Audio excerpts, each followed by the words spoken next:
Welcome to my channel. आज का हमारा टॉपिक है शिक्षा एवं लोकतंत्र, एजुकेशन एंड डेमोक्रेसी। सबसे पहले इसमें लोकतंत्र यानी लोकतंत्र का अर्थ, जिस तरीके का नाम है उसी तरीके से लोकतंत्र, लोक यानी लोक प्लस तंत्र। इसके लिए वैसे कुछ सामान्यतः जो वर्ड यूज़ किए जाते हैं वो है लोकतंत्र है, जनतंत्र है या फिर प्रजातंत्र है। इन सभी का एक ही अर्थ होता है, प्रजातंत्र या लोकतंत्र। प्रजातंत्र जो शब्द है वो दो शब्दों से मिलकर के बना हुआ है, एक प्रजा और एक है तंत्र। प्रजा जो है वो जनता यानी जनता का तंत्र या जनता का शासन। लोकतंत्र को इंग्लिश भाषा में, अंग्रेजी भाषा में या कह सकते हैं ग्रीक यूनानी भाषा में डेमोक्रेसी के नाम से जाना जाता है। डेमोक्रेसी दो शब्दों से मिलकर के बना है, डेमोस और क्रेटिया।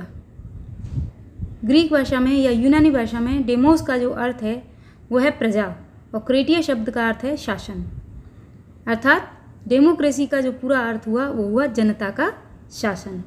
अब हम अगर अपने भारतीय संस्कृति के अंतर्गत आते हैं तो संस्कृत भाषा के दो शब्दों से मिलकर के लोकतंत्र शब्द की उत्पत्ति हुई है, जिसमें लोक का अर्थ जनता या प्रजा तथा तंत्र का अर्थ है शासन।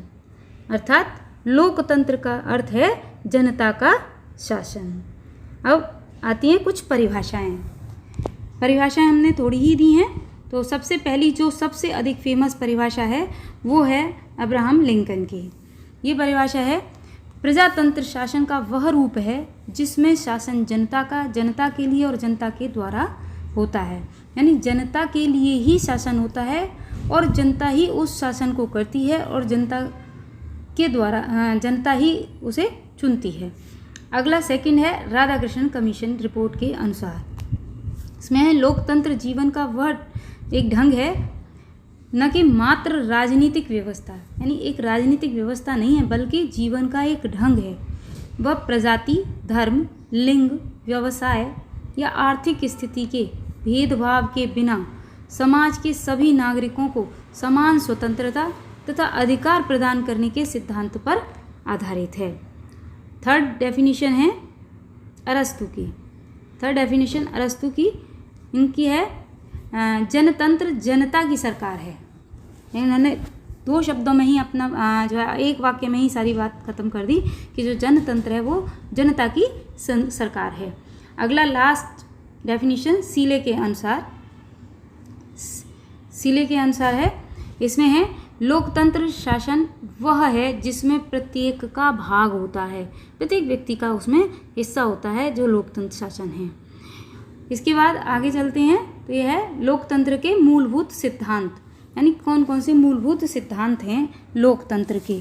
तो ये लोकतंत्र के चार मूलभूत सिद्धांत बताए गए हैं जो बहुत अधिक आवश्यक हैं।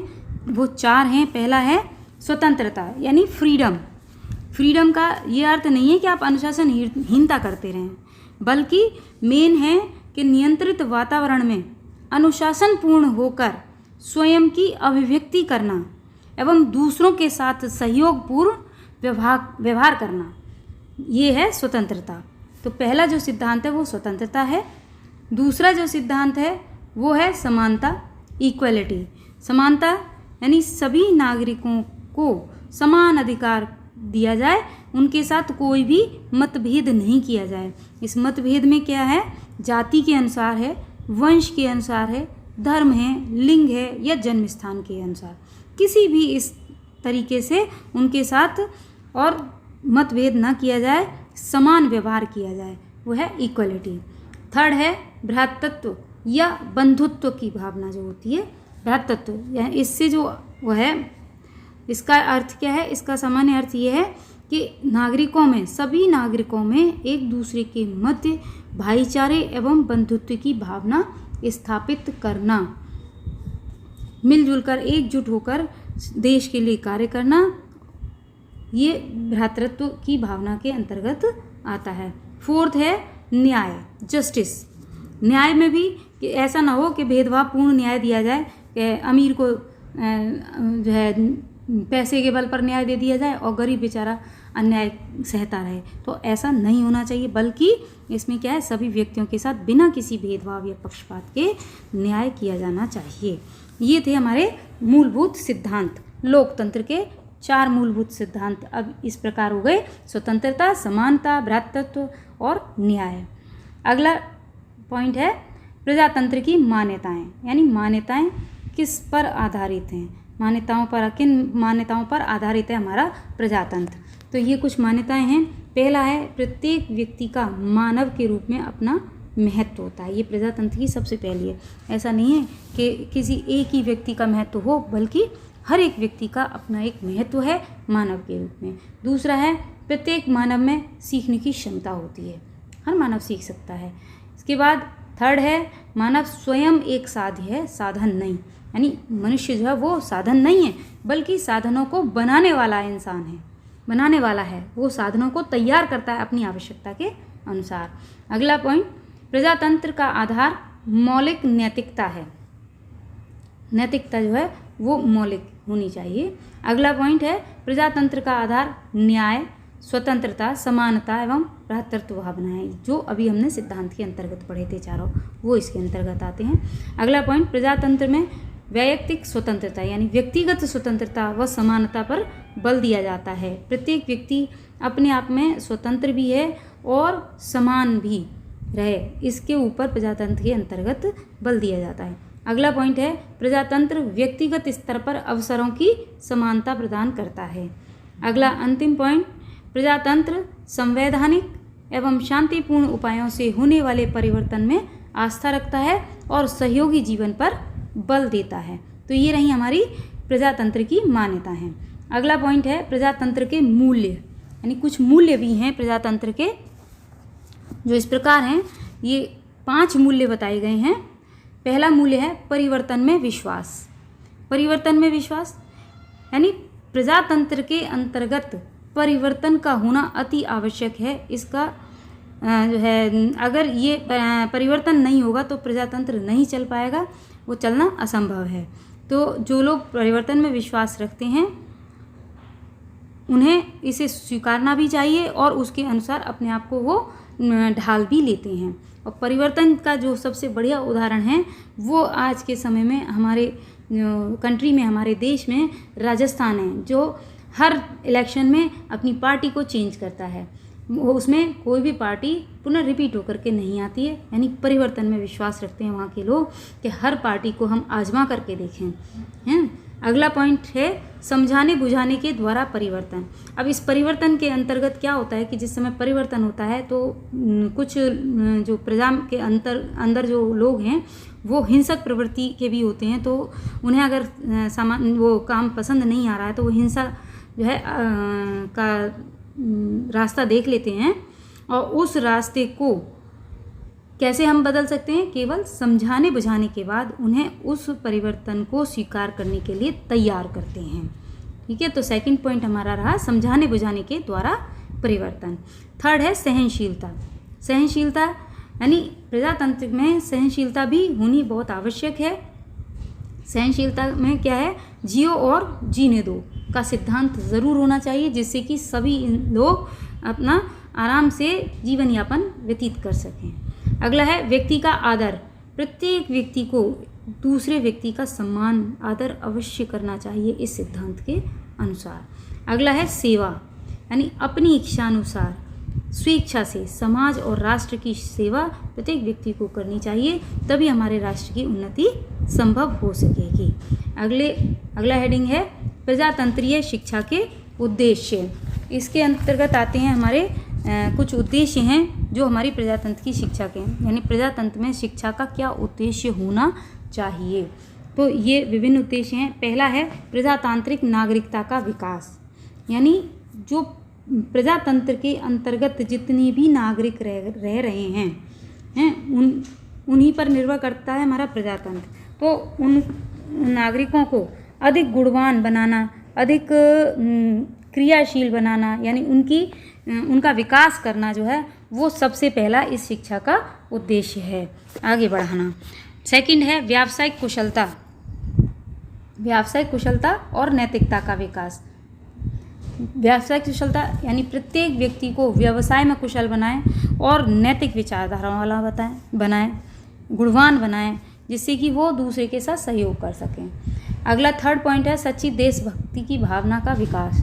सच्ची देशभक्ति की भावना यानी प्रत्येक जो शिक्षा है वो इस प्रकार की होनी चाहिए कि बचपन से ही बच्चे के अंदर देशभक्ति की भावना जागृत हो, यानी इसका विकास करना जो है वो हमारा शिक्षा का उद्देश्य। फोर्थ है नेतृत्व के लिए शिक्षा। नेतृत्व के लिए शिक्षा, नेता बनते हैं तो नेता कैसे बनते हैं, बिना नेतृत्व के तो बनते नहीं हैं। तो शिक्षा के अंतर्गत नेतृत्व भी सिखाया जाना चाहिए।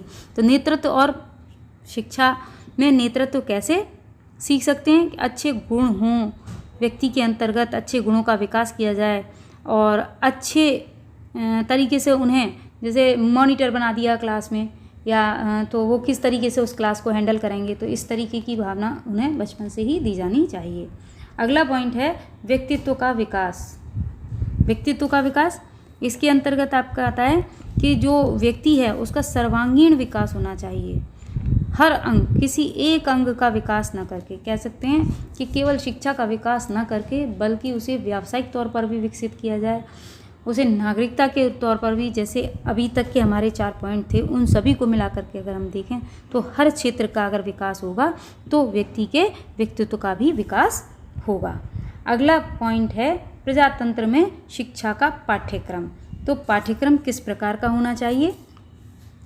प्रजातंत्र के अंतर्गत पहला है बालक की रुचियों, अभिवृत्तियों और क्षमताओं के अनुसार पाठ्यक्रम का जो वो है, जो निर्धारण है वो इस हिसाब से किया जाए कि वो बालक उसमें रुचि ले सके, अपनी अभिवृत्तियों और क्षमताओं के अनुसार बच्चा उसे सीख सके।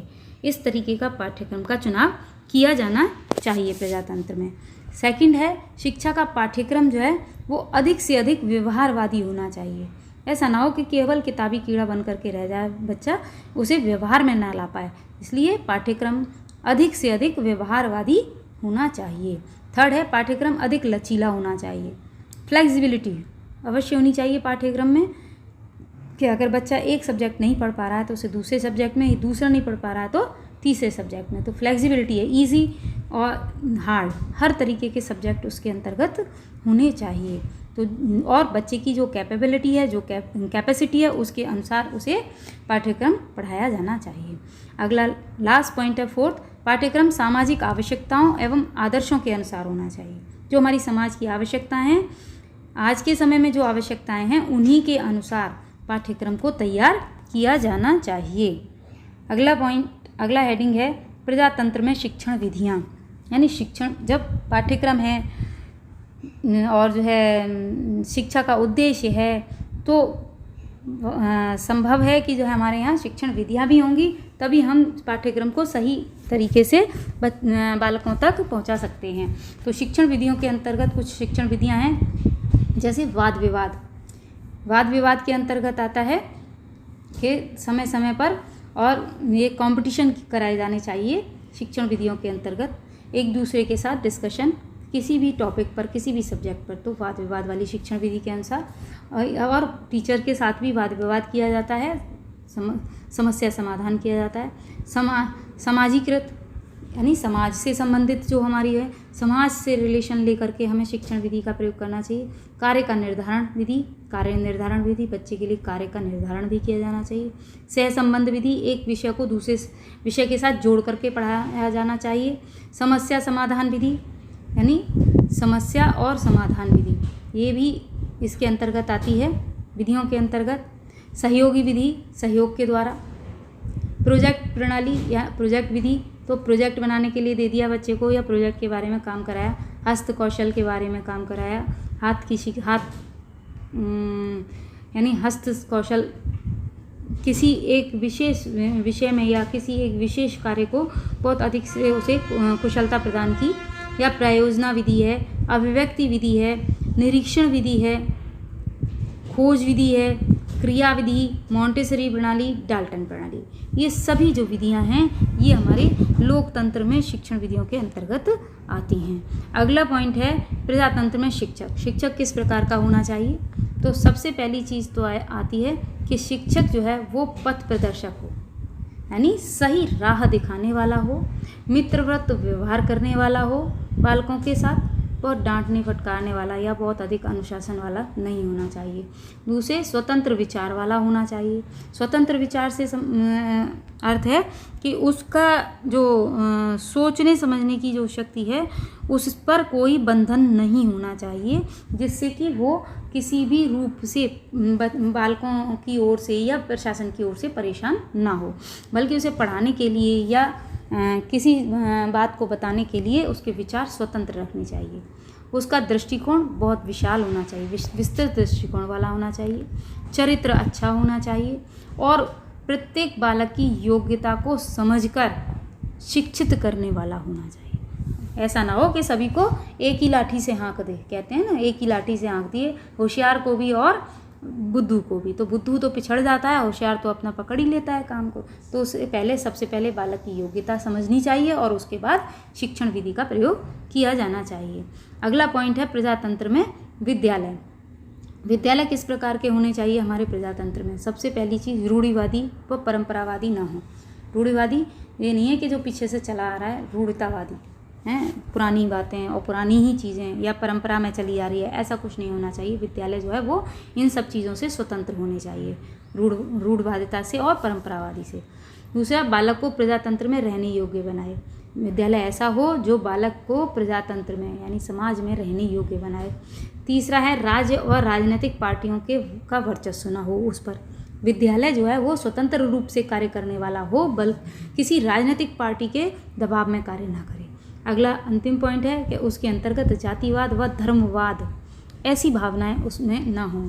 जैसे संस्थाएं चलती हैं अपने अपने धर्मों का प्रचार करने के लिए, तो वो कार्य उसमें नहीं किया जाना चाहिए। विद्यालय जो है वो सभी धर्मों के लिए, सभी के लिए समान होना चाहिए। अगला अंतिम बिंदु है प्रजातंत्र में अनुशासन।